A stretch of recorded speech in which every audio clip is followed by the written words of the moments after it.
Dahil ang ilang mga eskwelahan ay nababalot po sa kahirapan, ang mga estudyante nagkakaroon din ng pagkukulang.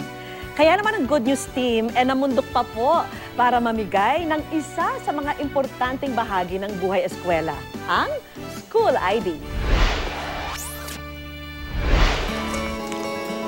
Karapatan ng bawat bata ang makapag-aral, pero dahil sa hirap ng buhay, tila nagiging pribilehyo na lamang to para sa ilan.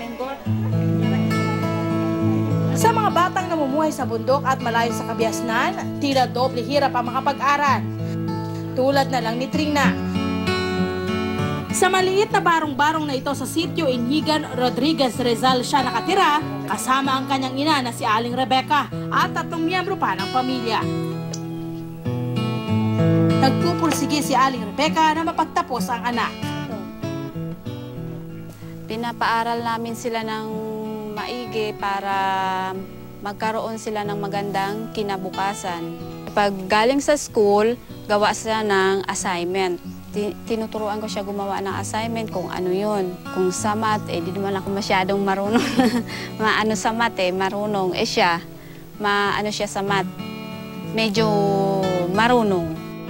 Hindi lang si Aling Rebecca ang may ganitong kalagayan. Ang ilan pang mga naninirahan sa bundok, ganito rin ang pagsasakripisyo para lang makapag-aral ang mga anak.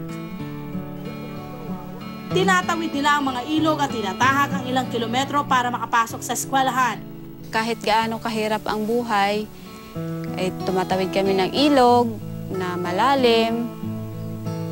Doon pa rin yung aming pagsasakripisyo sa aming mga anak. Ayaw namin matulad sila sa amin. Siyempre, ganito, nasa bundok kami nakatira. Mahirap talaga dito sa bundok. Kaya pinupursige po namin talaga silang makapagtapos. Sinamahan namin si Aling Rebecca at Trina papasok sa eskwela. Halos 1 oras din ang aming tatahakin para marating ito. Kinailangan namin dumaan sa Wawa Dam, tirahan ang mabatong daan at tinawid ang may ilang ilog. Si Trina, walang saklot sa paa habang naglalakbay. Hindi niya alintana ang mabatong daan. Makarating lang ng maaga sa kanyang paaralan. Dito sa Inigan Elementary School, pumapasok si Trina kasama ang 80 bata. Ginagabayan sila ng mga gurong naglalakbay rin ng malayo para makapagturo. Para bawas sa gastusin ng mga estudyante, minabuti nilang hindi na muna magkaroon ng identification card o ID. Ang buhay namin dito sa Inigan, simpleng-simple. Pwede ka, ano tawag doon? Walang kuryente, walang signal. Pagdating ng gabi, pagdating ng 7:00, ang mga tao tulog na. Kasi puro kiliglig na maririnig mo. Tapos, ang tubig nanggagaling lang sa balon. Kung noon okay lang na walang ID, ngayon hindi na ito pinapayagan. Nasa mandato na ng DepEd ang pagkakaroon ng identification card sa lahat ng batang nag-aaral sa public and private schools. Wala kaming ID rito kasi kumbaga hindi na siya nabigyan ng pansin. Kumbaga kasi unang-una, gastos makakadagdag pa sa gastos ng parents. Sa halip na ibabayad nila doon sa ID, syempre ikakain na lang ng tao, 'di ba? Tapos isa pa, hindi naman ganun kalaki ang school funds namin para makapag-provide ng eskwelahan. Nasa ID kasi ang tinatawag na Learner's Number o LRN na ini-issue ng DepEd. Ini-number nila. So every now and then na may exams, yun po yung hinahanap. Yung number lang po yung tawagin na yun, yung bata na yun ang tatayo. So yun nagre-represent nila. So even without the name, basta may number, may LRN number, matik. Dahil mahalaga ang pag-aaral para sa mga bata ng Inigan, mahalaga na magkaroon sila ng ID. Kaya naman, ito ang naisipang regalo ng Good News sa kanila. Good afternoon mga bata! Good afternoon, Ma'am! So matagal tayong nawalan ng ID, di ba? Simula nang dumating ako dito, wala pa tayong ID. Tama ba? Okay. So ngayon, handito ang good news para bigyan tayo ng libreng ID. Masaya ba kayo? Okay, palakpakan natin ang good news.